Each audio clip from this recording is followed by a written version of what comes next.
Welcome to the Conversations for Change podcast hosted by Asia Inc. Forum, where ideas spark action. Join in our community of startup hustlers, seasoned entrepreneurs, and fellow change makers. If you like what you've been watching and listening, please do like and subscribe and follow us at Asia Inc. Forum BN on our YouTube channel. And as well as that, we're on Instagram, LinkedIn, and also Facebook. Today's episode is all about change makers who inspire communities, not just in Brunei, but around in the entire world. I'd like to welcome Miss Pia Duran. Pia is a Filipina filmmaker, author, and impact strategist whose storytelling reaches far beyond the Philippines. Her journey shows us how one voice can drive awareness from Mindanao to Berlin, from Geneva to the World Economic Forum. Pia, thanks for joining us. Thank you also for inviting. Thank you. It's such an honor to welcome someone whose work is super powerful. Pia, you started as a storyteller in the Philippines. How were your early days shaped you in your journey right now? Okay. I remembered when I was like younger, like 6 years old, 7 years old. My grandmother, she passed away already. My grandmother used to tell me stories. So I guess that's how my storytelling got nurtured. And then it's always like an everyday thing in her long table in her ancestral house. I always have this conversation with her. Just only me, the granddaughter. Like, and she likes telling stories, and I guess that's how it nurtures. And then I've been doing like artwork, I've been doing painting or drawings when I was younger. And then when I moved, like I started filmmaking when I'm 19. So I started as an intern with a documentary filmmaker in the Philippines. And then she's also progressive, she's also doing impact work. And then from there, I got super inspired by her. So from 19 years old until now, so I've been here almost a decade now. Oh, wow. Yes, and then like I guess it's a accumulation of experiences at the same time from the home to school and even the environment. Yeah. I wanted to high five you then. I was like, eldest granddaughter. Are you as well? Yeah. There you go. I think in regards to us, I think, when you're the granddaughter of the home, you learn so much from your grandmother's stories and then your parents' generation as well. And you're the third generation that's taking in all these stories. How is it that you've been using your art and film in regards to social change and what you're doing now? Okay. So I really know that I'm an artist, and then I also use filmmaking because I love making films. I don't know, like I just love the visuals. I love talking with people. I like combining sounds. I like seeing the cinematography and even like the writing or the storytelling. So that's like a collective art form. And then I Yeah, guess of I make course. film, and then I realized that the film can be a medium for impact. When I say impact, it can be it can raise awareness, it can support communities directly for their livelihood, and then it can also lobby policies. Because I always believe that legislation is super powerful when we want to make bigger change, because there's budget from the government now. There's like a tangible impact or tangible policies. So those are my levels of impact that I'm working on. And then I see my art like really integrated with impact. We have to move beyond the screens now. Yeah. So what are you currently working on? Oh If you my can God. share with us. Share with us. Because I know you have a film screening quite recently. Can you share with our audience what you were doing here in Brunei? Okay, so days ago, I had my screening with my documentary film entitled Bantay Bukit, or in English is Forest Guards. So it's about the indigenous communities in the Philippines protecting the Philippine eagles. They are critically endangered now. So I did that for like we did that for like 4 years, and then now we're working towards the impact world. So that's one of the impact is to raise awareness, and we're super lucky because we have organizations here in Brunei who helped us, and even the Philippine embassy who made it happen also.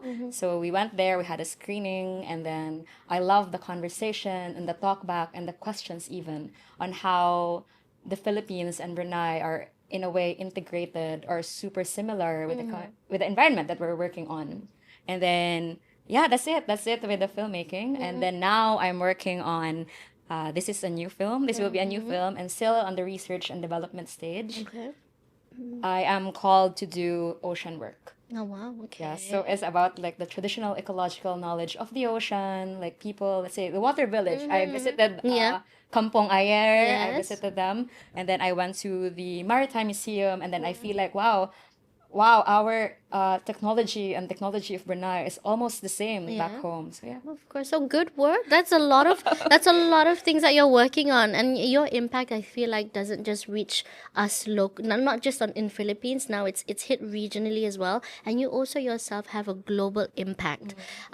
You've shared things on different platforms. So quite recently, as you shared before, you were there in the World Economic Forum. What was this? Can you share with us? What were you doing in Geneva? Was Yes. this? So, Yes. Can you share? so basically, last January, so I attended the annual summit of the World Economic Forum in Davos, Switzerland. So I'm part of the Davos 50 of the Global Shapers community. So we are the only 30 years old below people there, like Ah, only under 30. 50, Okay. 30, like all over the world. And Yeah. I'm the only one from the Philippines, and then we're only two in Southeast Asia.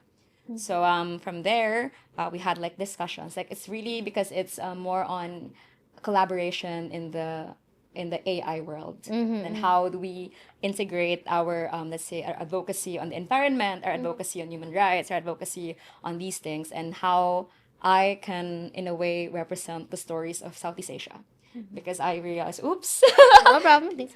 because I realized that that our stories in Southeast Asia may be underrepresented at the moment. That's why me as a filmmaker, me as a storyteller, we really want to like Represent, of showcase and represent more, because our live realities here may be different from their context. in That the- is so true. Yes. And, So, what were some of the misconceptions that you had to face when you were there? okay, oh What my were God. yeah? What were some of the things that you were like, I'm gonna like share with you, like the reality. What were you sharing? So I had like this closed door meeting, and then it was closed door meeting with top universities all over the world. So these are professors, and then I'm there, and then in this table it was dinner, and then this table I'm the only Southeast Asian person, and then they came from let's say the U.S., Europe, Predominantly Western. yes, Yeah. and then we're talking about the environment, and then I realized there's difficulty for them to grasp what is it like to be displaced because of typhoons, and then what is it like to be displaced because of earthquakes. And then for me,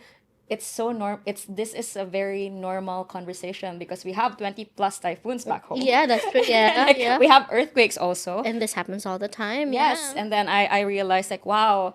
And then I said to them, may I offer another perspective of what's happening back home? And then I think from there, me opening like the stories, the live realities of us, I felt like it opened a space also of conversation. And you have to sit there at the table to share these kind of Think things, so too. right? Yeah. And then these people are like, wow, thank you for sharing this perspective to us. Like, yeah, it's happening. Oh, It's yeah. different. Yeah. Let them know, girl. Let them know. Thank you. How is it? You know, it's quite a jump. You see, when it comes to your journey, you evolve from local filmmaking, then now all of a sudden you are there speaking and representing. How did that change for you? You know, you're just filmmaking, and then now you're speaking on stage. What was that like? Yeah. Okay. So, this is so unexpected. Yeah, there you go. Because I wanted to be low key. Yeah. I just want to like create films, write films, meet people, Yeah. go to communities in the Philippines. Yeah. And then I'm so surprised that people want to hear stories, want to hear more stories. And then I got invited by these summits. I've been invited to these international spaces, and I'm like, what? Yeah. Why are you asking those kinds of things? And then in that kind, in let's say in a room, I'm the only artist there. So that's kind of an oddball, right? Yeah, like, that's like, true. oh my gosh, oh my god, In what a am I gonna do here? Yeah. Yeah, in a sea of like corporate and politics and everything, right? Yeah. Yes, and then I always have that experience, Hannah. Like I'm the only artist in the room, and then it's so different. The conversation is different, but well, over the months, over the years, I realized also that artists need to have seats on decision making tables. That is true. That's when people can say things like whole of nation, and like you really include everybody in your decision making. Yes. You know, you said just now that you were quite nervous when you were in this kind of rooms, right? How did you build your confidence then to really like stand out from the crowd? Oh my God. Oh yes. I guess because I'm very intentional of the messages that we want to share. At the same time, I feel like I'm bringing the stories of the communities with me. Of course. Like I'm entrusted with these stories. And then I felt like Hannah, it's not just me talking, Of but course. really more on the experiences, on the stories that I have. Like it's not just me here, Yeah, that's but true. really on the stories that I know, that I'm entrusted with. So those kinds of things. And then I felt like it builds confidence, and at the same time, it is an advantage if we have like a support system, like organizations, even family, even Yes, the friends. Like, advice, go of course. girl, Yeah, go, you go, can do go, it. So yeah, Pia.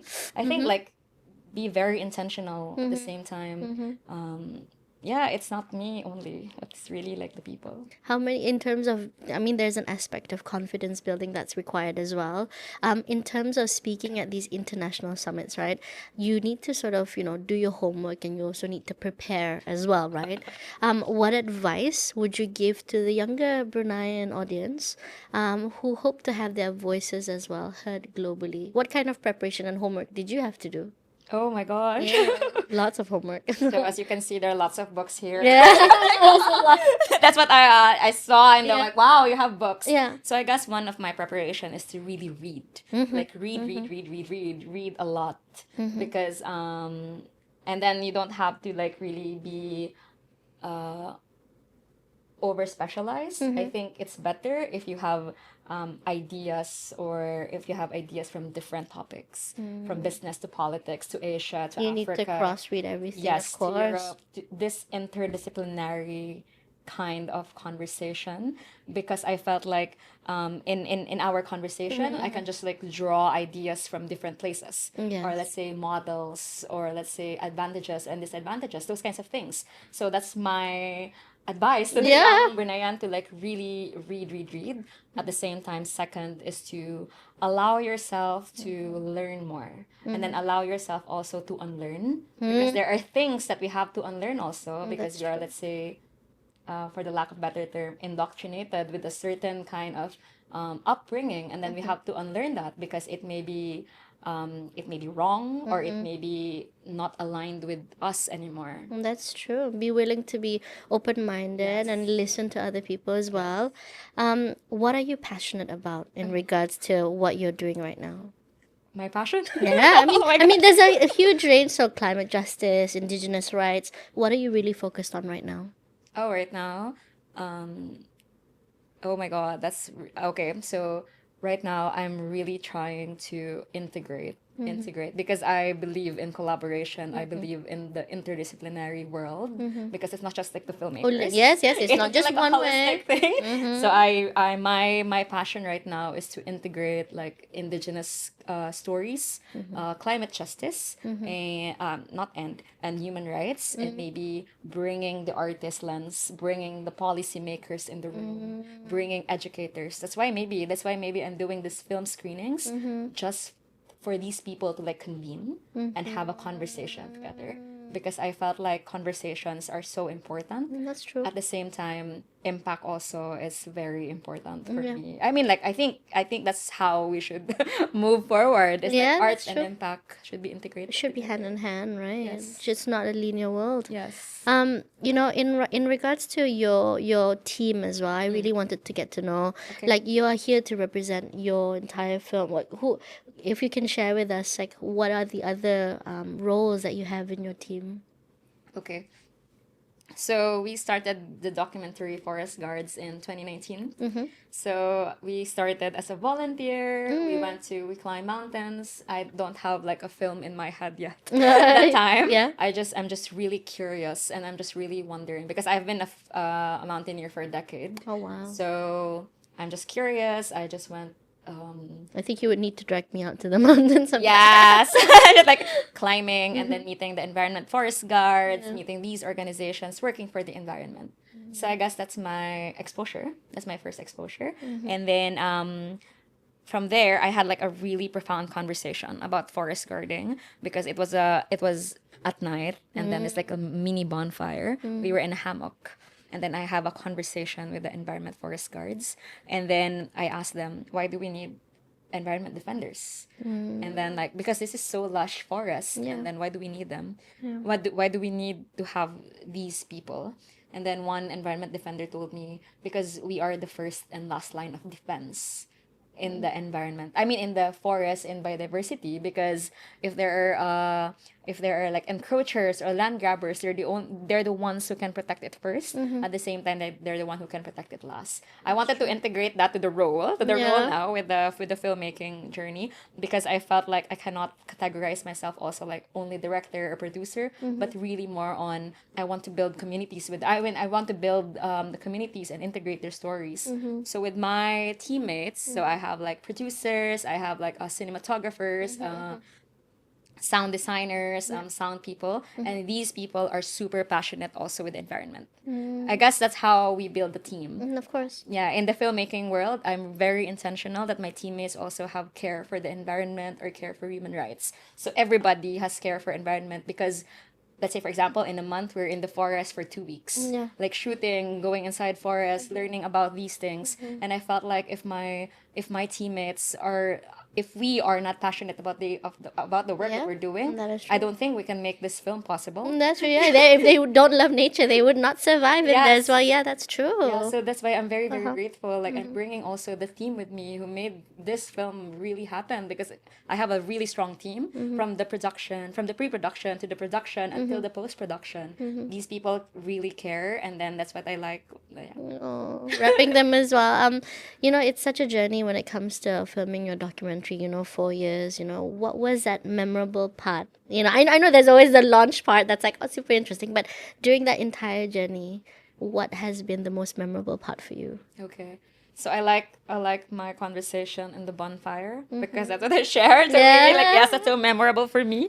That motivated me to make the film, Mm, because I realized that okay, I have this skill Yeah. of filmmaking. I have this skill, Yeah. and then I want to in a way, I am so curious about it more. So I want to learn it more, and then from there on, I have met mentors along the way. I have met envy organizations who are doing amazing work, and I feel like okay, I should integrate them back to this. It is not just like documentary. Yeah. And then for that 4 years, I like that in the research and stage with the forest guards. In regards to what makes a good story, can you share with us and our audience? Maybe there are also potential filmmakers. What makes a good story for you? Oh my gosh, Yeah. that's hard. Yeah, of course. Wow, you're asking me harder questions now. What makes a good story? Okay, so I guess one that really makes for me like a good story, if it's intentional, intentional in a sense that when these people share stories to me or to us, we have to like in a way hold it as sacred as possible. True. Like because this is trusted to you, this is important story from this person trusted to me, and then maybe for me like I have to make something that in a way give justice to the story. That's true. Is it abstract? But yeah, but that's how Yeah. I see it. Yeah. At the same time, so yeah, intention is so important. And then second is what makes a good story. Well, on the technical side, they want the technical side. On the technical side of filmmaking. So I guess a good story would be to find your conflict or to find the problem. To find the because that's the substance or the meat of a film. Like what's the conflict or what's the problem of our main character, of our communities, and what's their journey to like in a way solve it or to make it better or to have these let's say solutions. So I guess that's one. Let's like really find the conflict in the external sense, at the same time the conflict within. So Brunei and the Philippines, we have, I would say, very close-knit societies. We have similar issues, I would say, right? In regards to what you are facing now, can you share with us what are the environmental like issues that you are currently addressing back home? Okay. So so back home, there's lots of issues when it comes to environment. In Asia alone, we're like the deadliest country for environment defenders. I have to be straightforward about Yeah, this. of course. And then in that sense, in that aspect, like before coming here in Brunei, I just heard the news that there are two environment defenders who were killed. Oh. And then on that day, we're celebrating the Forest Guards Day, the World Rangers Day. And then I heard about that news before coming here. And That's then not great news, of course. That's terrible news. terrible news. Terrible. So that's one issue. Another would be like deforestation, land grabbing, encroachments, and then the indigenous communities are displaced. At the same time, they don't have ancestral domain now. They're still fighting for ancestral domain. So those are the things, because this is a holistic problem. Of course. Holistic problem. It's So it's like everyone, yeah? it's like everyone. And then it's not just the forest, it's also the ocean. I'm still learning about the ocean. I'm still exploring, but I can talk more about the forest. So these are the things that has been happening now.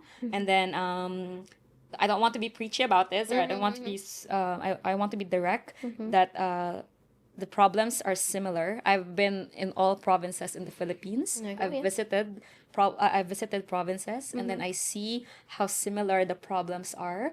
It's just different, say, quote unquote enemies. And I was gonna say, who are the enemies? No, What are the common you cannot enemies? drop it. No, I can. But I mean, like, Yeah. I would say like different, let's say, land grabbers or corporates, or even like families. I mean, these are the people that cause deforestation. And then I guess I wanted to circle it again. I mean, like, okay, so that's happening in the forest. Yep. And then I wanted to talk more about like what's happening in the government right Yeah. now.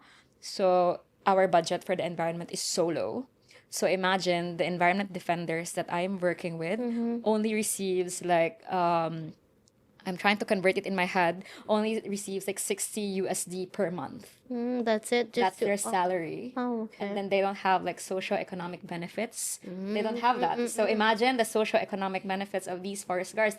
They are doing important work, Yeah. but they don't have this compensation. Yeah. And then when you talk about like the legislation, when you talk about okay, on the legislative side now, there's still no policies for the forest guards. Yeah, so that's how important that they should be integrated with everything. So that's the problem. That's a challenge now, that we don't have, like, we have limited budget to the environment.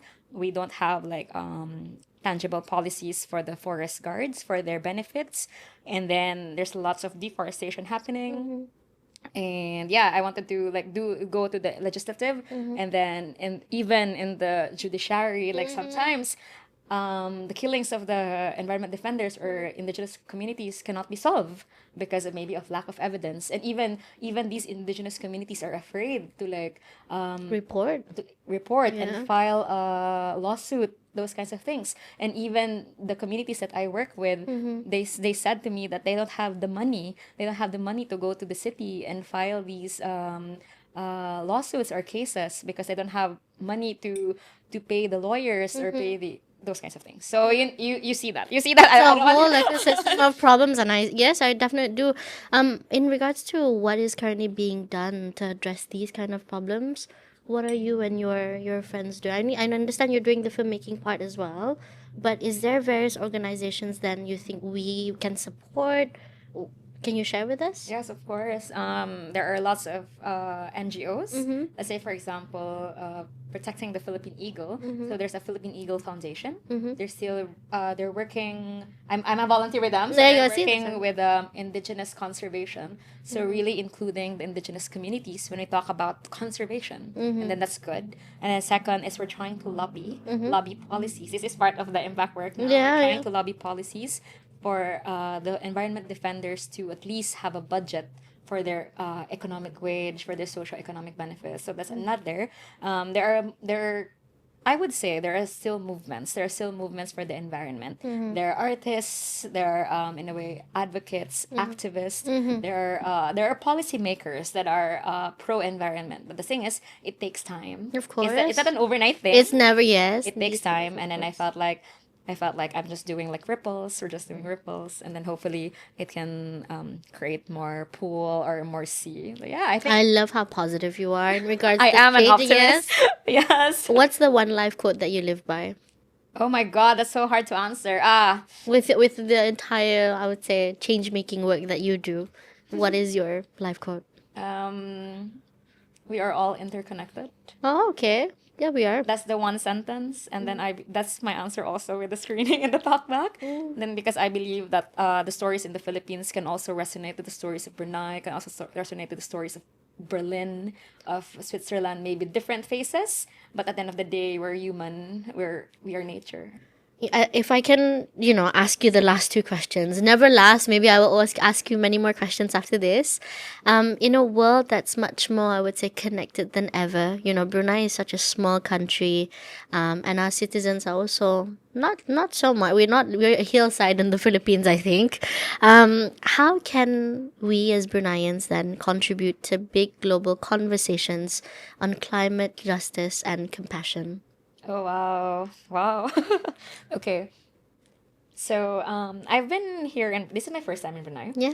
And then I've been here for like 5 days or 6 days, 5 days, I guess. Mm-hmm. And then I have seen the beauty of Brunei. Like imagine in the mangroves area, I saw two crocodiles in the wild. That's my first time I saw Wow. crocodiles in the wild, not Yeah. in the zoo. Yeah, yeah, yeah. And then I saw the proboscis monkey, Mm-hmm. proboscis monkeys, and then we saw fireflies. Mm-hmm. It's so beautiful. And then the following day, I saw four hornbills. Yeah. And these are so rare. I mean, like, I've seen Philippine eagles with my work back home, but I've never seen these kinds of like an everyday thing that I get to see animals, I got to see the wild, I got to see how integrated the civilization, I mean, like, not civilization, but Brunei is with the environment. Like, It's not surprising to have a monitor lizard pass by your house, a monkey raid your home, or a hornbill on top of your. It's true, and I've shared this as well with some friends. They're like, really? Yes, there was a hornbill that passed by my house. It happens, right? Right? It's yes, so it's integrated. So then, what is your advice then? How can we come from this small yes. country but represent on that bigger stage as well? Yes, okay. So I wanted to tell that story first, and then I got to integrate. Because I feel like what Brunei is doing at the moment, like integrating ecology at the same time, the people here, like, I wish the young Bruneians would tell these stories more, that this is possible, that this kind of integration is possible, like, and then see Brunei like, say, a model, like a model that, okay, this can happen. And then from that's one, to like really tell stories about the country, because I felt like everyone is important. I mean, every country is important. Yes, Brunei can be small, Philippines can be small also, but our stories are important to be out there, to be, let's say, in the local level, even in schools, local, even in ASEAN region, to the global stage. So I guess what I want to say to the young Lions. Bruneians is to continue telling our stories, because it is important, and we don't know what kind. I mean, like, we don't know what kind of impact we can make, but we are making an impact. Every little step counts. Yes. And every small action after that will become bigger ones. Yes. Again, I can ask you so many things, but like the last one, right? In a world like ours today, what do you think people tend to forget is important? Tend to forget. Oh my gosh. There's lots of conversations on AI, all this digital infrastructure, right? But at the same time, there's important things like nature preservation, the importance of family and culture and history and society. Yeah. What is it you think that people tend to forget is important? I always say this. I always say this to any talkback, or I just remember this in top of my head now. um, we have to be human first before we are anything else. Like, we have to be human before I am a filmmaker, or we have to be human before I'm a writer. Those kinds of things. I think, I just think, because I'm an optimist, but I just think people tend to forget that we can be human, we can be so kind with the world, not just to fellow human beings, but also in our relationship with the environment, in our relationship with the animals, in our relationship with, let's say, with the river or the sea. So maybe that's the thing we tend to forget, because maybe we are working let's say we are practical to live, to survive. We have to work. Of course, this is good. Yeah, of We have to course. work, and then we have. But sometimes we tend to forget that we are here on Earth. We are here on That's Earth, and then true. we have a relationship, and then we are interconnected. Yeah, and everyone has a big role to play as well. Pia, your energy has been super infectious to me. We're super grateful for your time and the perspective that you shared. Your story, I feel like, shows that just about anybody, regardless of where they start, can shape global change by owning their story and stay rooted to their own values. If you like what you've been watching and listening so far, please give us a like and subscribe to our channel. Follow us on YouTube at Asia Inc. Forum BN, and follow us as well on LinkedIn. And you can also find Pia Duran's LinkedIn and work as well, right? To our listeners in Brunei, remember your voice matters, your heritage empowers you, and the world is listening. Stay curious, keep telling your stories, and in true Asia Inc. Forum style, together let's make change happen one conversation at a time. Thank you.